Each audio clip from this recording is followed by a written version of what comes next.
Hallelujah. मुझे सुनने वाले हर एक को जल्द आने वाले यीशु मसीह के नाम में आप सभी को प्रेम भरा सलाम। मैं आशा करता हूँ आप सभी दिन प्रतिदिन लगातार यीशु मसीह में बढ़ते जा रहे हैं। आइए मेरे प्रियो, आज के वचन की ओर हम आगे बढ़ेंगे और आज का हमारा मनन करने का विषय कुछ इस प्रकार से है। नीति वचन अध्याय 23 और आयत 23। यहाँ पर हम पढ़ते हैं, बाइबल ऐसा कहता है कि बाइबल में लिखा है, सच्चाई को मोल लेना, बेचना नहीं। आमीन। तो आज का हमारा मनन करने का विषय कुछ इस प्रकार से है कि सच्चाई को मोल लेना, बेचना नहीं। मेरे प्रियो, परमेश्वर के सत्य को पाने के लिए अक्सर एक हमें कीमत चुकानी पड़ती है और हमें यह कीमत चुकाने के लिए तैयार भी रहना है या फिर तैयार भी रहना चाहिए, चाहे इसकी कीमत कितनी भी अधिक क्यों ना हो।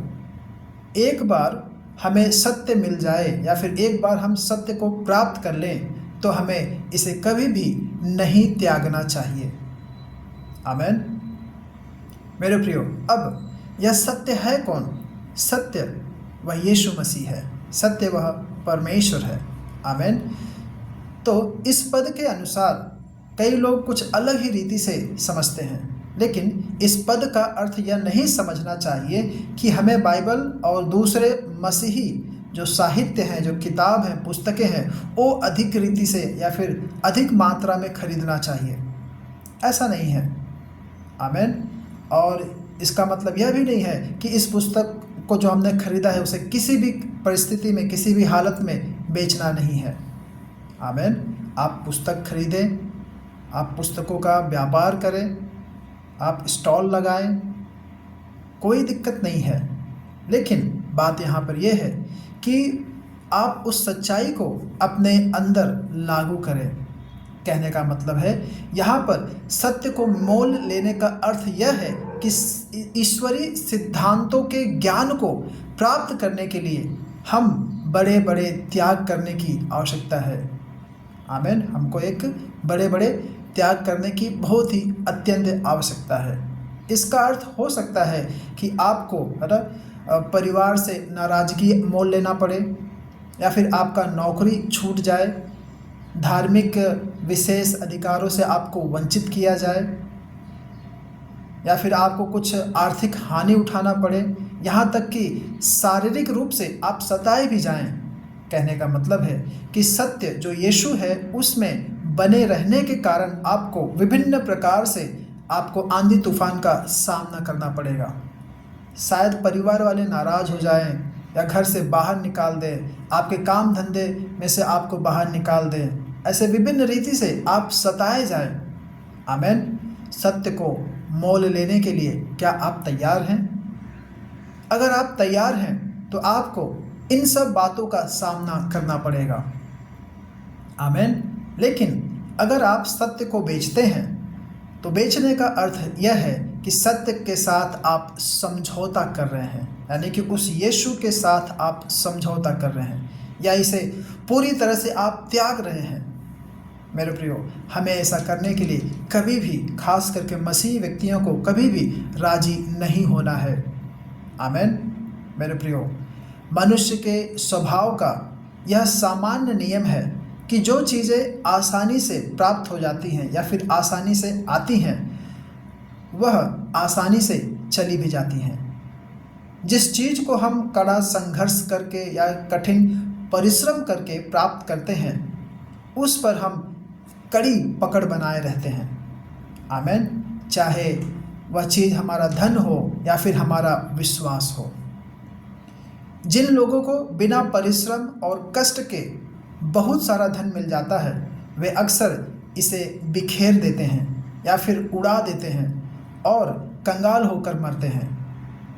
ऐसा कभी कभी ही होता है कि कोई व्यक्ति कठिन परिश्रम करके धन कमाए और इसे यूं ही बर्बाद कर दे। मेरे प्रियो, अगर आप मसीह में हैं कई सालों से या फिर मसीह जीवन आप जी रहे हैं, तो मेरे प्रियो, आप है ना, मुझे किसी ऐसे मसीही व्यक्ति के बारे में बताए जिसने अपने मसीही जीवन में बहुत संघर्ष किया हो। यदि उसने अग्नि परीक्षा को पार करते हुए आत्मिक धन को प्राप्त किया है तो वह इस धन को आसानी से जाने बिल्कुल भी नहीं देगा। उस धन को वह पकड़े रहेगा, कैसी भी परिस्थिति हो, कैसा भी माहौल हो, यीशु मसीह में वह बना रहेगा। आमीन। बल्कि वह सच्चाई में स्थिर खड़ा रहेगा, सच्चाई को मोल लेगा और समझौता बिल्कुल भी नहीं करेगा। आमीन। मेरे प्रियो, पवित्र लोगों ने सकेत फाटक से प्रवेश करने और सकरे मार्ग पर चलने के लिए हमेशा ही परिवार, यश और धन को पीछे छोड़ा है। आमीन। प्रेरित पौलुस के समान ही उन्होंने मसीह की ज्ञान की उत्तमता के लिए शेष सारी बातों को अपने लिए हानि समझा। ठीक ऐसे ही राहाब के समान उन्होंने अन्य जातियों की मूर्तों को छोड़ दिया और यहोवा को एकमात्र सच्चे परमेश्वर के रूप में स्वीकार किया, भले ही यह अपने लोगों के साथ विश्वासघात करने के समान क्यों ना हो। ठीक ऐसे ही दानियल के समान उन्होंने सत्य को बेचने से मना कर दिया, भले ही उन्हें खून के प्यासे शेरों के मांद में ही क्यों ना फेंका गया हो। मेरे प्रियो, हम एक ऐसे समाज में रहते हैं जहाँ पर शहादत या कुर्बानी की आत्मा काफ़ी हद तक समाप्त हो चुकी है। कष्ट उठाने के बजाय मनुष्यों ने अपने विश्वास से समझौता कर लिया है। नबियों की या फिर भविष्यवक्ताओं की आवाज़ खो चुकी है। विश्वास शिथिल हो चुका है या ढीला हो चुका है। सत्य से संबंधित दृढ़ धारणाओं को, मजबूत धारणाओं को वे धार्मिक हट कह रहे हैं या फिर धार्मिक हट कहा जाने लगा है।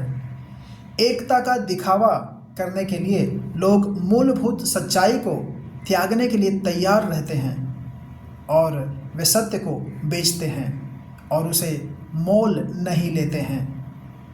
परंतु परमेश्वर उन उत्तम प्राणों से प्रसन्न होगा जो सत्य के छिपे हुए धन को इतना महत्व देते हैं कि उसे मोल लेने के लिए अपना सब कुछ बेचने के लिए तैयार रहते हैं और इसे मोल लेने के बाद वे किसी भी कीमत पर इसे बेचने के लिए राजी नहीं होते हैं। आमीन। मेरे प्रियो, क्या आप सत्य को मोल लेने के लिए तैयार हैं? क्या आप सब कुछ त्यागने के लिए तैयार हैं? ऐसा अगर है तो मेरे प्रियो, आप उस सत्य में बने रहें, किसी भी प्रकार से समझौता ना करें। अगर आप सत्य को मोल लेने के लिए तैयार नहीं हैं, सब कुछ त्यागने के लिए तैयार नहीं हैं, या आज भी आप समझौता कर रहे हैं, तो आप अपने आप को जांचें और परखें। आमीन। परमेश्वर आप सभी को इन वचनों के द्वारा आशीष करे। धन्यवाद।